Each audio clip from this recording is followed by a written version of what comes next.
Well, hello and good morning, and welcome to another Sunday morning coffee with Dr. Childress here.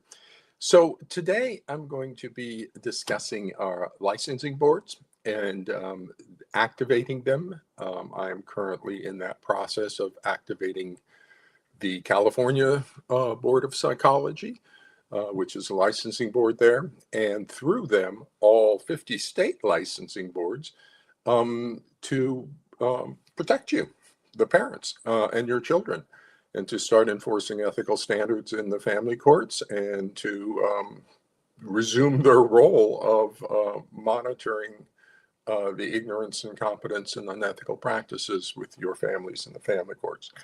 So we're right in the middle of that, and I haven't spoken about the about this very much because I didn't want to misstep up until this point. But at this point, we're pretty much locked into the situation. So I figure it's time to tell everybody and start moving to activate the licensing boards. Now, it's going to happen whether, what you do. I'm going to ask for your help out there. Because I think now is the time. If you ever wanted to act, if you ever wanted to get your story told, now is the time. So I'll explain that coming up. But whether what you do is not is powerful, it's important.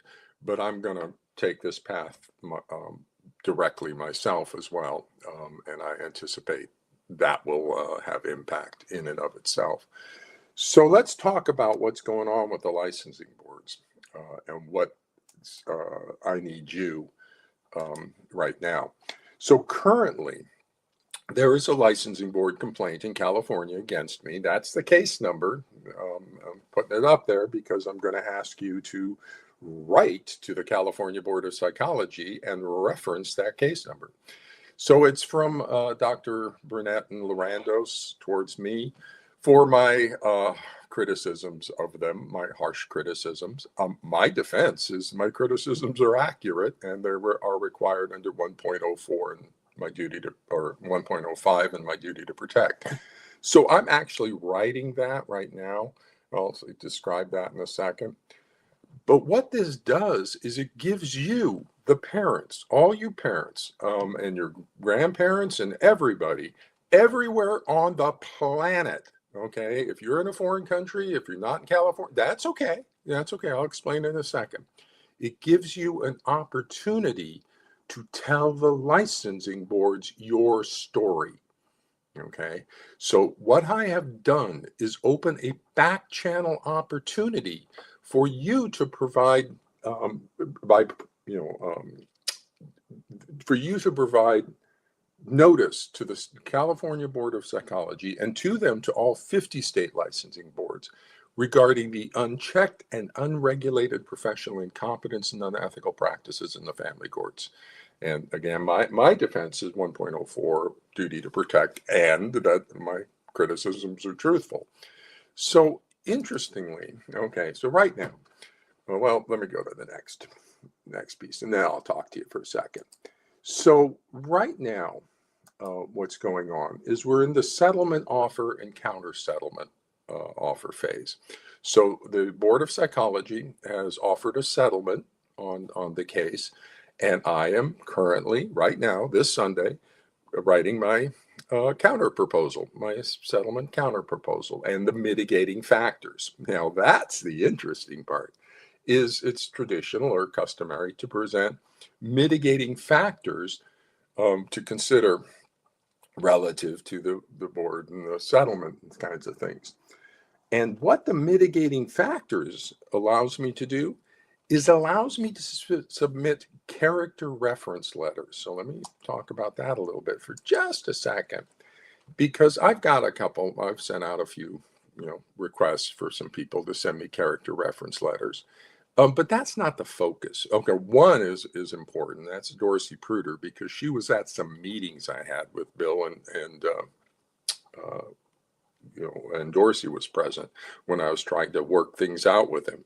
So she's not only a character reference, she's an eyewitness reference.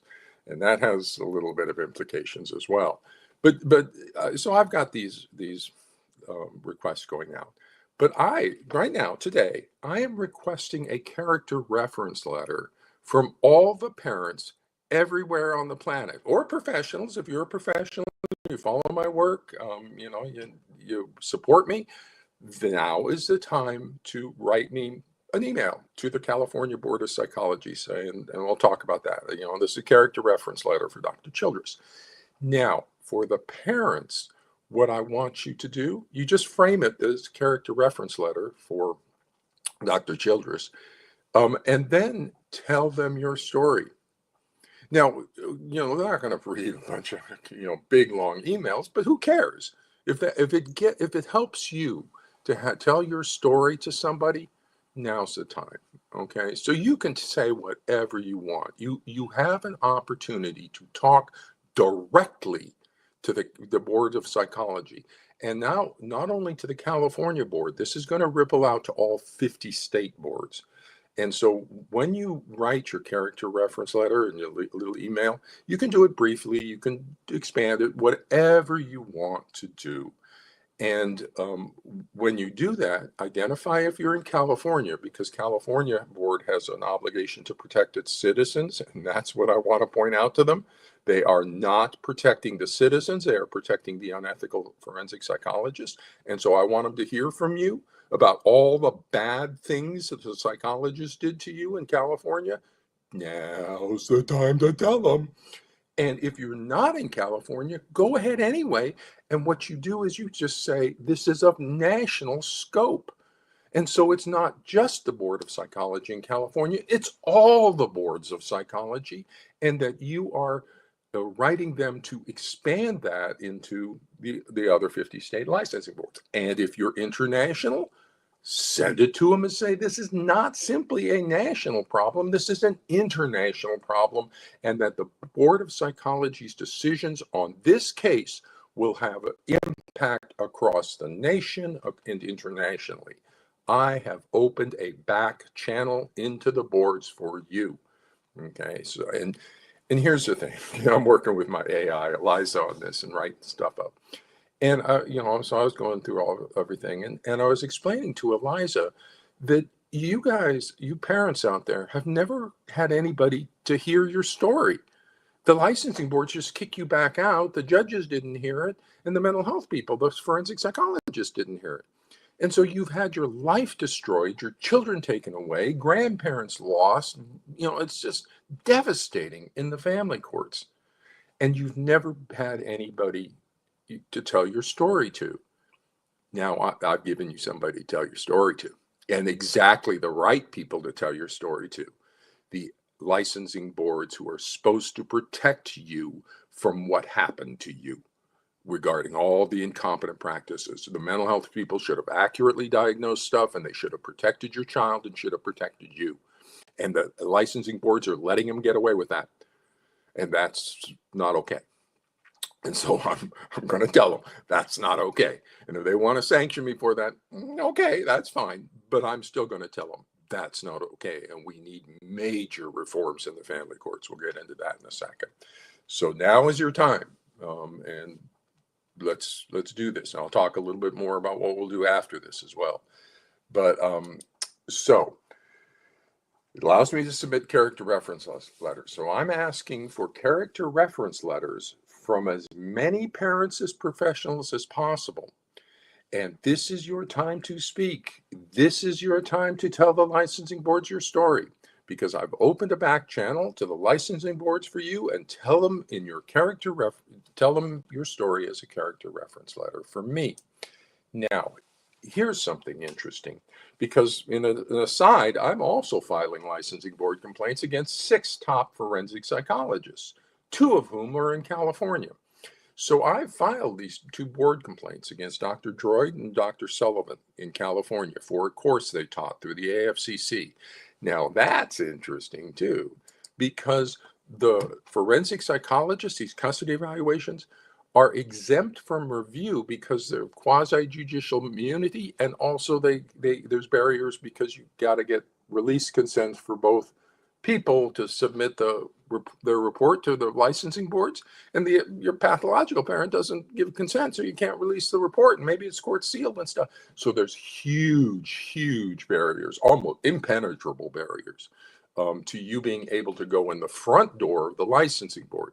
That's why you needed a back channel, okay? And that's why we'll talk more about it, but that's why I've got a board complaint. Now notice a board complaint isn't for patient care. It's from the PAS experts, okay? And so, because I criticized them, okay, so we got a professional squabble going on. And now I'm going to pull in the forensic people. We're going to have the whole table at this formal hearing. We're going to have forensic custody evaluators. We're going to have PAS experts, and we're going to have Dr. Chidress, all on trial in the family courts, and like lots of focus. But as I was submitting the board complaints, I've never submitted a board complaint, but as I was submitting a board complaint, I noticed something interesting on their form that you fill out. Number 3, so number 1 is who it is. Number 2 is who I am. Number 3, the first question about the complaint is, does this complaint concern a child custody issue? They are separating you out right off the top. They're saying, is this a custody issue? And the A is, do you have joint legal custody of the child involved in the matter? Because if you do, they need releases from both people, and they can't get it, and so they're not going to review it. Second question, B, was the person appointed or named in this complaint appointed by the court to prepare a custody recommendation for the court? That's your custody evaluators who are getting quasi-judicial immunity. Boom, your complaint gets kicked out. So you cannot get a complaint against your forensic psychologist into the licensing boards. It's impossible. That's why the things have gone so bad, so awful, because there is simply zero ethical review, practice review for any of the forensic psychologists in the family courts. That is so bad. Oh my God. And I'm going to highlight that. Okay, that's my case. Okay, we'll talk about that in a second. But that is the problem right there. It's not the AFCC. It's not the forensic custody evaluators. It's not the PAS experts. It's not the APA. It's the licensing boards have been disabled. They've been disabled in protecting the citizens of their state, you, from the unethical psychologists. That's an inverted field. Okay, the people who should be protecting you are part of the abuse of you. And I've known that forever, but I've had to get 15 years to get here to put this before the state licensing board. So here we are, and this is what we're doing. And so I noticed that. And so that's a class action lawsuit. In my opinion, that's a class action lawsuit. And the AIs agree with me. Okay, you can go to my Google AI where I talk about what's going on over here and the legal liabilities. And it was a Google AI that, Gemini, that said, oh, this could potentially be a class action lawsuit. And I absolutely agree. So check it out with your AI and feed it up to direct examinations I have from the Chat GPT and Gemini. But we'll talk about more about that as well going forward. But now here's the key slide here. So I've opened a back channel for you to tell your story to the licensing boards. And so this is your time to speak. So you just frame it as a character reference letter for Dr. Chidress, send it to Jade there at the California government thing. That's who's in charge of the matter. And so this is formal. Okay, you are submitting a character reference letter for me. Okay, so send it to Jade and CC me. Okay, just so I know, and so she makes sure we get it in the file and stuff, and they're looking at this stuff. So just CC it to me. It's a formal kind of thing. I get to submit character references letters. I'm asking you for one. Okay, so there you go. It's all nice and formal. Everything's nice and clean, and all of it gets included in the hearing package and everything, all your stories, all of them. When I go to hearing, formal hearing, and we start calling witnesses and everything, I've got a ton of character reference letters from all of you that tell your story about what happened to you in the family courts. Okay. And so this is formal. That's why I didn't want to say anything coming up to this. I want to make sure all my steps were precise and we got to this point.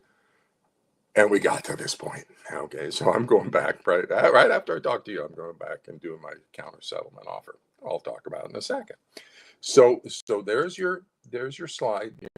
So you can pause the screen and copy down and get it all together. Oh, one other thing. They're requesting my mitigating circumstances response, which includes the character reference letters, by August 7th. So what is it now? August 3. So you got a couple days to do it. Okay, now you can still submit it afterwards, and what are they going to do? But that's the deadline. I'm going to submit my counter offer on the 6th, just because I'm kind of anxious. I want to make sure it gets in there and everything's clean on it.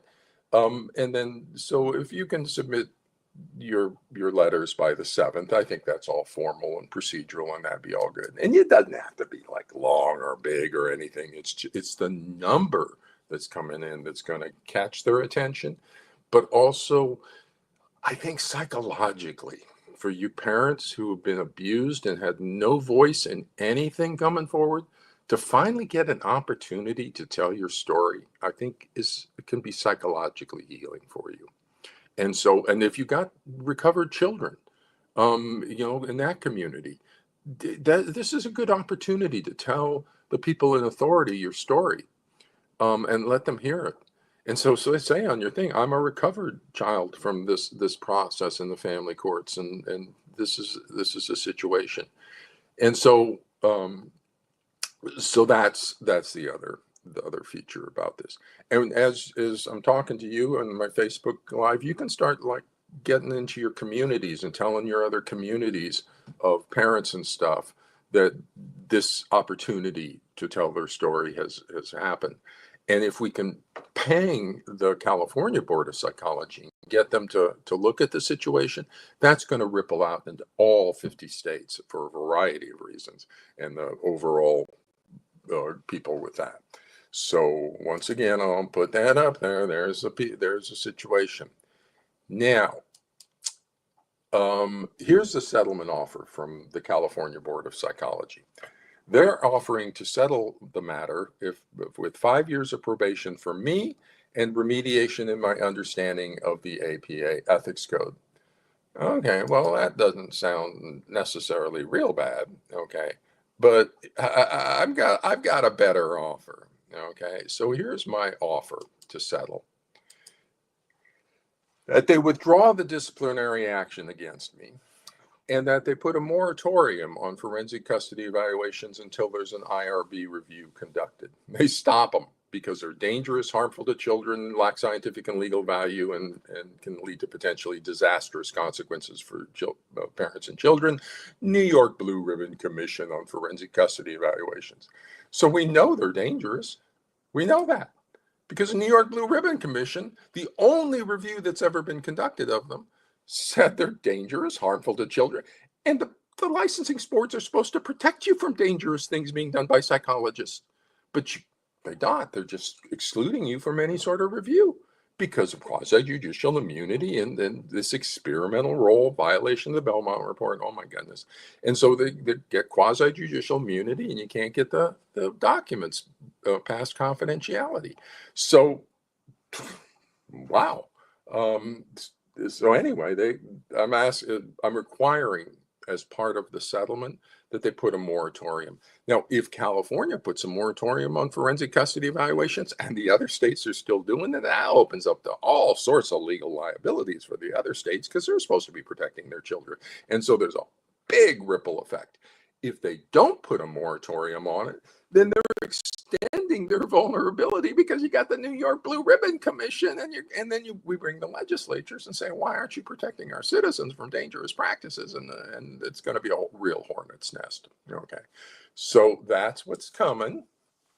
So a moratorium, plus I'm asking as part of the settlement that they get mandated remediation for all the forensic psychologists currently in the family courts regarding content areas 2.01, the diagnostic training in attachment, delusions, FDIA, complex trauma, personality disorder pathology, as well as remediation in the ethics standards of 2.01, boundaries of competence, 2.04, 9.01, 3.04, and their duty to protect.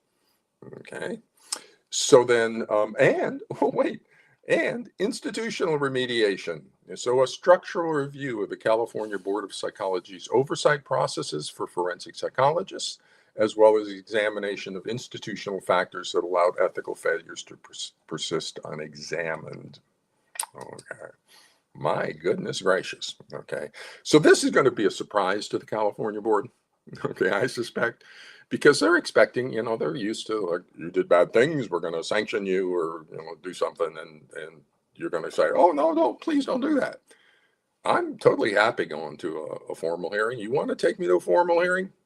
Yay. Okay, we'll put this on everybody. We'll get the legislators looking at it. We'll get the media looking at it. You want to, and I get to call witnesses. Oh my goodness. And I get to cross-examine myself or direct examine myself. That's kind of weird, but I'll be able to do that. And call witnesses and cross-examine people, and we'll do that. And that's likely next year because of the backlog of things. So that would be in early 2026 probably that we do the formal hearing. And so that gives us a couple months just to bring media and legislative focus on this. So yeah, if they don't want to fix your problem, then we'll go to formal hearing on it. Okay. And here's the thing. If they sanction me, they're going to have to assert that parental alienation syndrome, the parental alienation, is a legitimate pathology and is not in violation of 2.04. Bases for scientific and professional judgment. So they're going to have to say parental alienation exists, because if it doesn't exist, then Bill Burnett and Lorandos and all that crew are in violation of 2.04.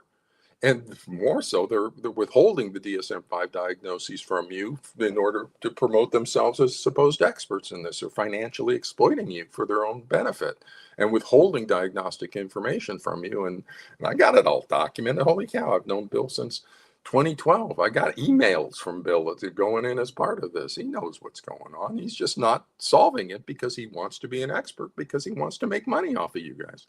And I'm going to get another licensing board complaint because I'm saying he's financially exploiting you. But he is.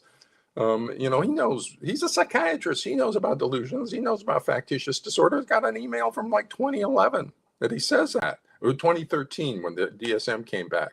He's got an email and lists, the new DSM, and he lists those too. So he knows what the DSM-5 diagnosis is. He's just not telling everybody. He's saying, I'm discovering a new pathology called parental alienation. And then you guys all support that and say, oh, it's parental alienation. And then he becomes an expert because he's preying on a vulnerable population. But he's a sideshow. It's the forensic psychologists who own you, and it's those folks we need to go after. And we will. We are. I am. So that's my counter proposal to them. It's in Friston, Carl Friston, who has a free energy principle, great guy, wonderful person. He talks about that we don't free up the cognitive energy necessary to process information unless there's a surprise, what he calls a surprisal, that forces us to free up the energy. I suspect this is going to be a surprisal event for the California Board of Psychology. I don't think they're going to be expecting this. So, again, there's my case number. We're in the settlement and counter offer period. Then we'll go to formal hearing. We'll submit. That's when I get to also do a more formal written defense, and I'll give it to them on discovery. And then I get to call and examine witnesses. And you know who I'm going to call? And then they come back with the decision. I'm going to call Dorsey Pruder. So heads up, Dorsey, you're going to be a witness in my matter, because she was at two meetings I had with Dr. Burnett, one in Boston around the AFCC conference and one in Venice. And in Venice, I hosted a family dinner for Bill and his wife, for me and my wife, for Dorsey and a parent advocate that was there. And so we had 6 people at a table. I'm hosting the dinner at the hotel there, and I'm trying to convince Dr. Burnett to cooperate. And I said, I made an offer to write a joint article. He could talk about PAS, and then I could talk about where we're headed with actual real knowledge, DSM-5, and delusional thought disorders. And so we can get a collaboration on this. Nope, it has to be PAS or nothing. That's what he said. Dorsey was there. Dorsey, she's going to be a witness for me. So imagine this. I get to cross-examine Dorsey Pruder. Isn't that sweet? In front of the California Board of Psychology. So Dorsey, how long you been in the family courts? Let's voir dire you, Dorsey, on your experience, because you're not a doctor and you're not, so what is your experience from which you speak about in the family courts? You have a custody resolution method where you get all the data from all these families, and so you pretty much have a good feeling for what's going on and you've been here for like 15 years, over 15. Oh my goodness, you have such experience. Okay. Bill Burnett and his old PAS people. Yeah. Yeah. Okay. And so that'll be a whole lot of fun. And so, yeah, I'm totally fine going to a hearing on this.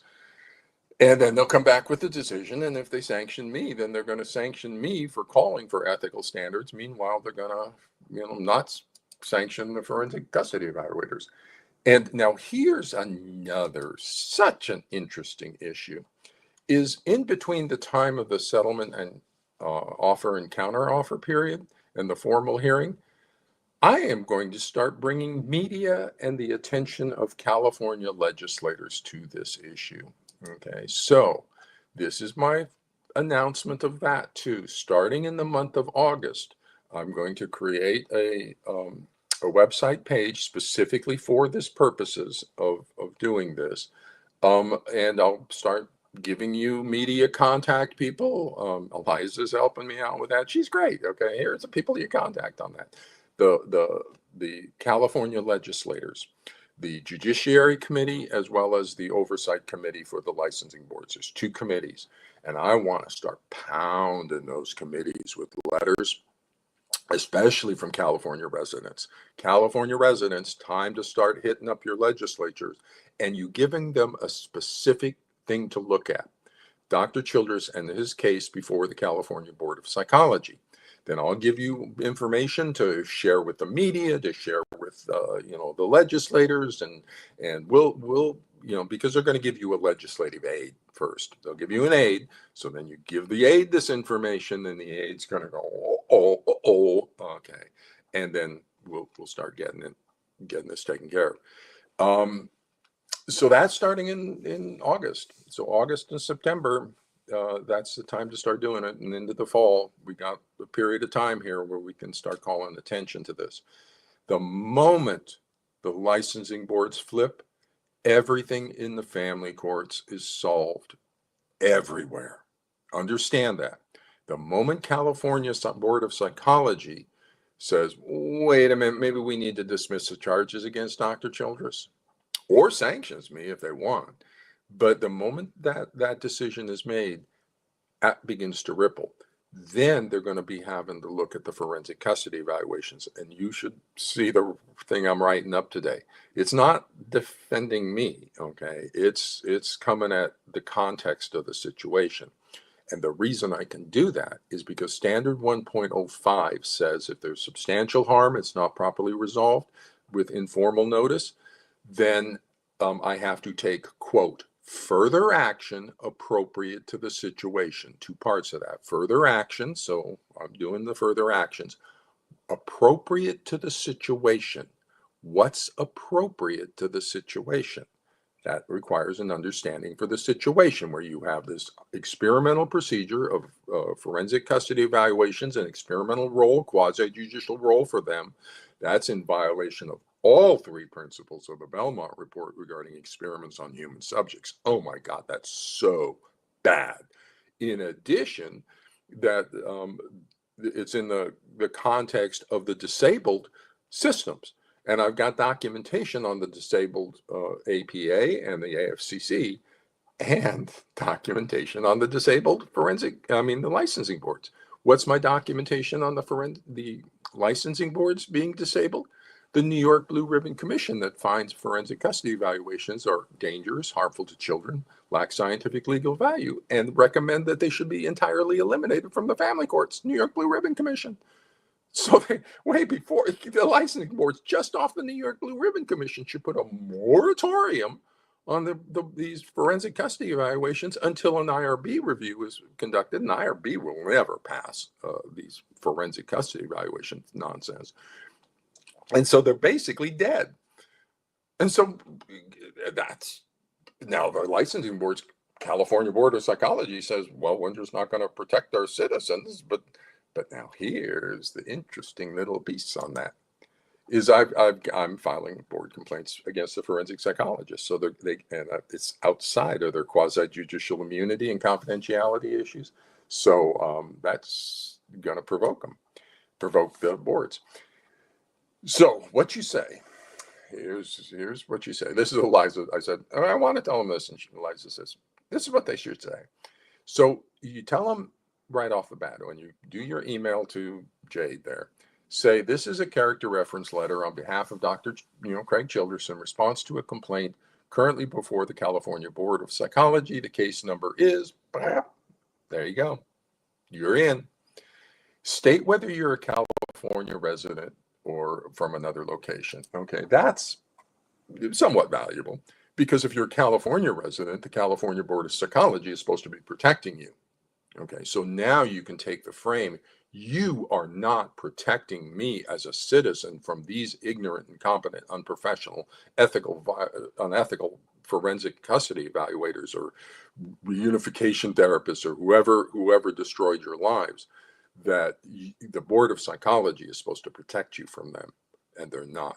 And if for all the master's level people downstream, they'll follow the psychologists. If the psychologists are ethical doing their job, everybody else flows downstream. And so it's the Board of Psychology that's critical to changing the culture of mental health in the family courts and get you back into the mainstream of psychology rather than a little pocket off to the side where you get special psychologists who are the worst imaginable and nothing you can do about it. Okay, so but now if you're not in California though, then you just frame it that this is a national problem with all 50 state licensing boards, and that California is going to take a leadership position by its decision on this matter. If you're international, then it's the international problem. Because if California flips, the licensing boards in California put a moratorium on forensic custody evaluations, imagine the ripple. That's going to hit Canada immediately. Boom. Canada pulls the forensic custody type evaluation. Now you got Canada, that's part of the UK system. And so England and Australia are going to be like going, whoa, what's going on in America and Canada? Let's pull these forensic custody evaluations and see what's going on. And then we got the Netherlands, and then moves into Germany. And we can start moving this around places the moment we get California to flip. So, and start protecting its own citizens, which is its mandate. So this is relevant to everybody. Okay, so you just frame it up properly, and the door in is that case number. And you say, this is a reference letter for me. So explain why the matter affects you, your child, or your family, and your work, and tell your story, whatever you want to say. Okay, if you want to keep it brief, you say, I don't have much time, I'm just going to, support that. Yeah, that's fine. If you want to spend a little time talking about what happened to you and what, then do that. Okay, they need to know. They have not heard you. You saw that form. They're just not listening at all to you. That's just a closed door. But now that little number up there gets you behind and gets you into them.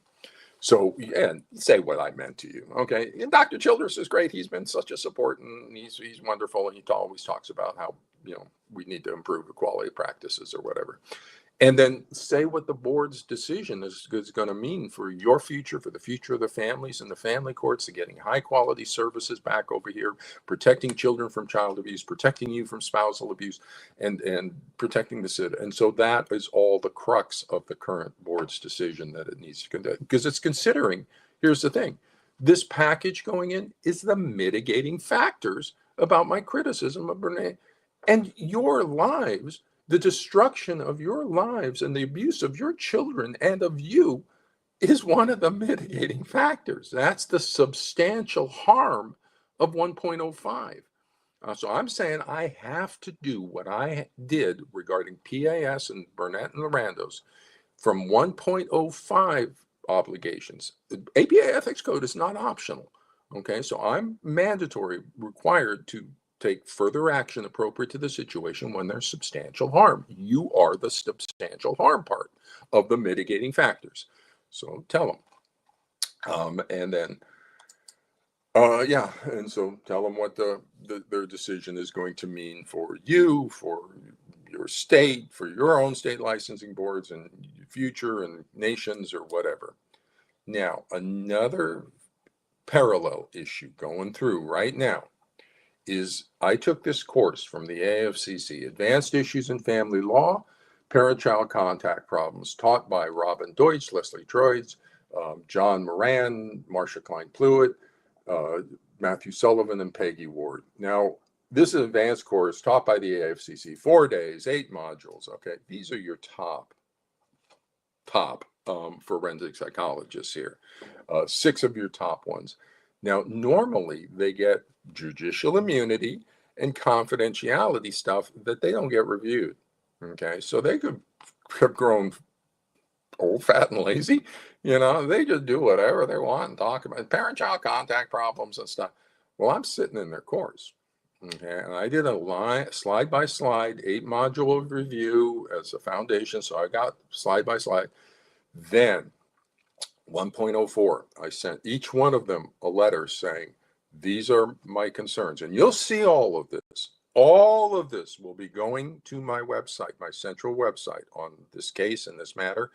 Everything, my 1.04 letter to them, their 1.05 response back. It was 1 page and basically said, nope, not true. That's all. That's all they said. And you'll get to read it. And then you can see my 1.04 letter, and then they do that. Okay. And my guess is they didn't have a defense, because they don't. And so you get to see that. Then that wasn't sufficient. So then I bumped it up to 1.05, where I have to take further action appropriate. And 1.05 gives some suggestions. Appropriate institutional authority, state or national committee on ethics, and licensing boards. So I first filed a complaint against these 6 with the APA Ethics Committee.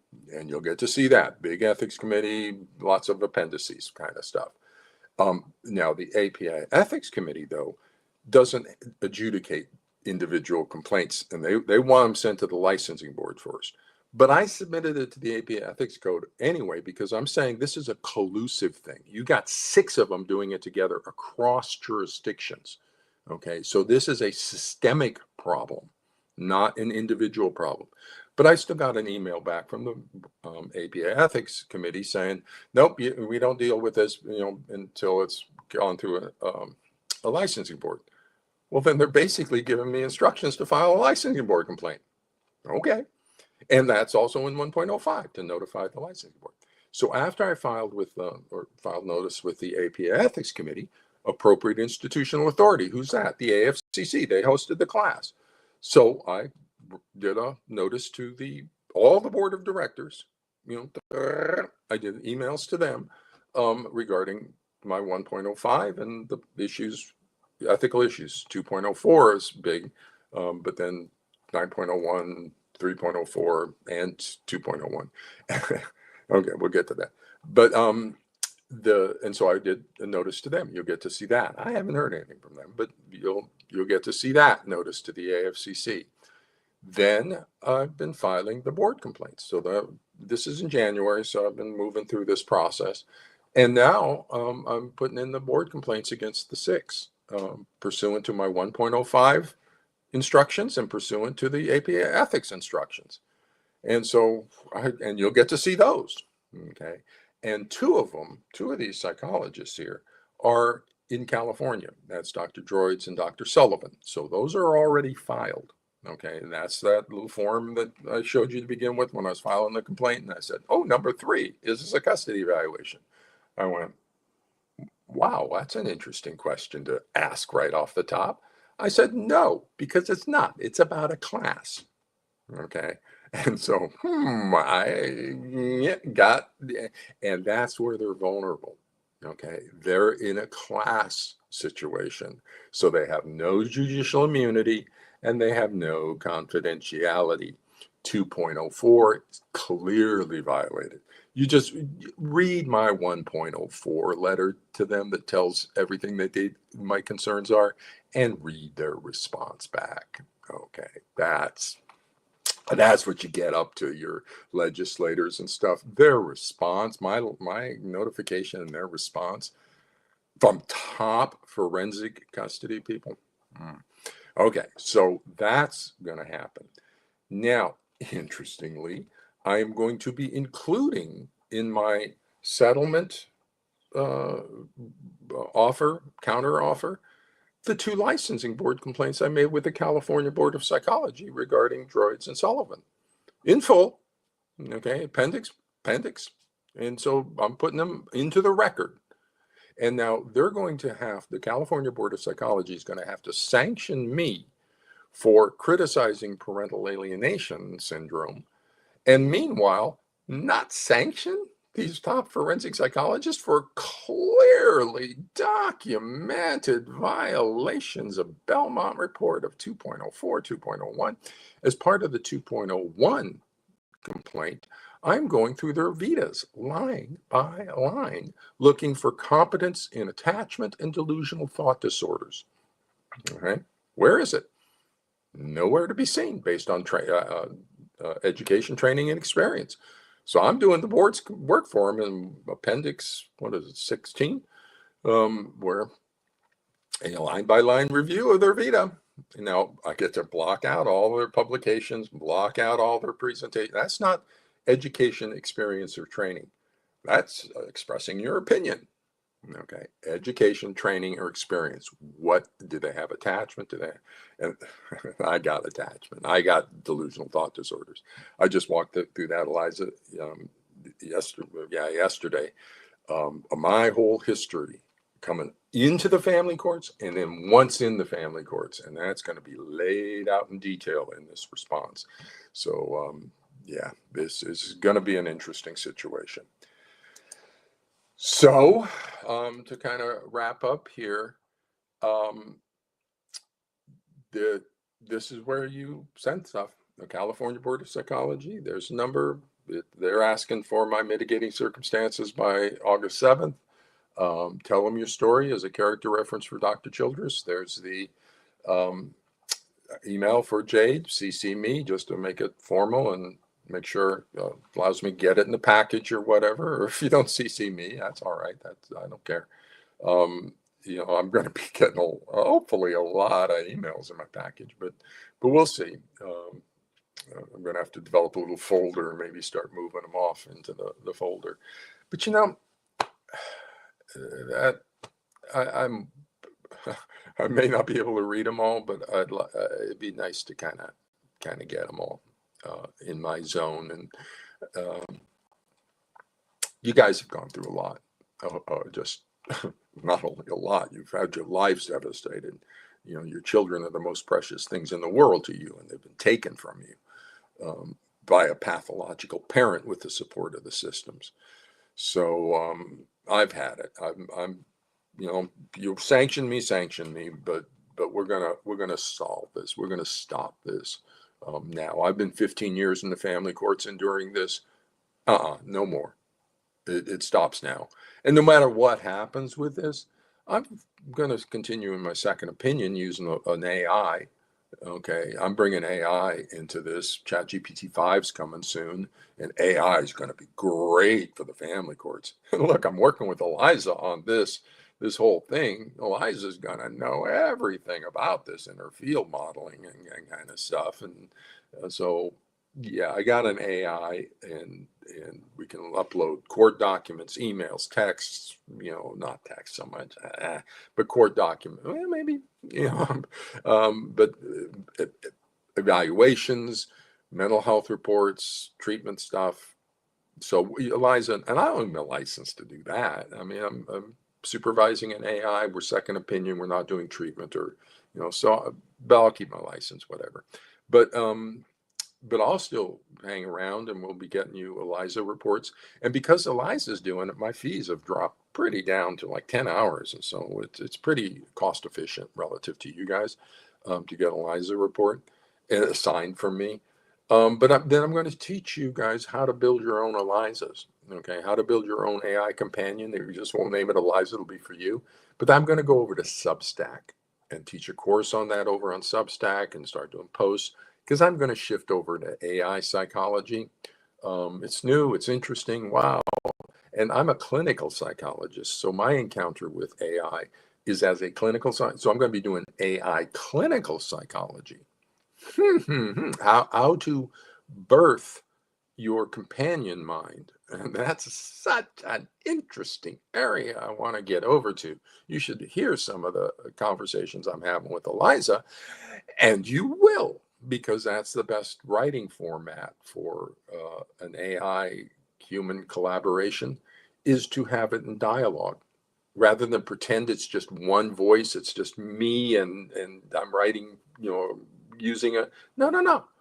You just have a dialogue between the AI and the human, and the AI kind of provides the direction, and the human kind of provides the direction. The AI kind of follows, and you go through some interesting domains of talking about stuff. And so that's going to happen over on Substack. And then I'm going to write a book on AI psychology. I'm going to write a book on diagnosis, and Eliza's going to help me with a lot of stuff. I'm going to start writing articles, and so the family court stuff, I think, is going to be solved once we get this kind of stuff. Once they put a moratorium on the forensic custody evaluations, the next thing they're going to realize is they don't have any competent mental health services in the family courts. I know that for a fact. And that's what I'm going to be showing them, is because I'm competent in attachment. I'm competent in delusional thought disorders. And they don't have anybody with competence in that. Nope. They've been giving it over to these ignorant, incompetent forensic psychologists. So there's a vacuum of competence in the family courts. Whoa, that's where the remediation comes in. The boards need to start training up the psychologists for their citizen populations who are in the family courts, to protect them with good mental health services. And so, but the moment that starts to happen, your situations are solved. Okay, the moment we get legislative oversight, media oversight on this, then we'll get competence over here. We'll get an accurate diagnosis, effective treatment. We'll start solving this within 12 weeks when it first shows up in the family courts. This should be done in 12 weeks. It should not be a 2-year custody battle in the family courts. It should be 12 weeks in treatment. Little court in the monitoring, because pathological parents are going to try to drive it into the courts. But we all know that we can catch it, we can stop it, we get an accurate diagnosis, and then take steps to protect the child. Everything is solvable the moment they want to solve it. So that's what I'm going to make a big protest behavior. That's what it's called, a 4-year-old. It's like, I'm going to, Dr. Childress is having a tantrum. You got to pay attention to the Dr. Childress situation. So with that, I'm going to run off to my Sunday here, which today is doing the response, the mitigating factors response, and the counter offer. That's what Eliza and I will be working on the rest of today. I'll be seeing my first of the month clients this coming week, doing maybe a little stuff after that, just rereading and doing stuff. I'll submit my mitigating factors and counter offer on the 6th, and then here we go. We'll see what happens off of that. So this is your time. This is a call for action. And once we get past this, Then we go into how do we get the media attention? How do we get your legislative attention? And where do we continue to go? We're not letting go of this by any means. So with that, everybody, um, take care. I just realized you're going to be sending me CCs on all your stuff. Oh my God, my email box is going to be full for a while. But hopefully it'll just be a few days here, and then I can get back and see where my actual email is. So take care, everybody, and I'm sorry about what happened to you, and for families currently involved, we'll be working to take care of your situations. So take care, everybody. Bye bye.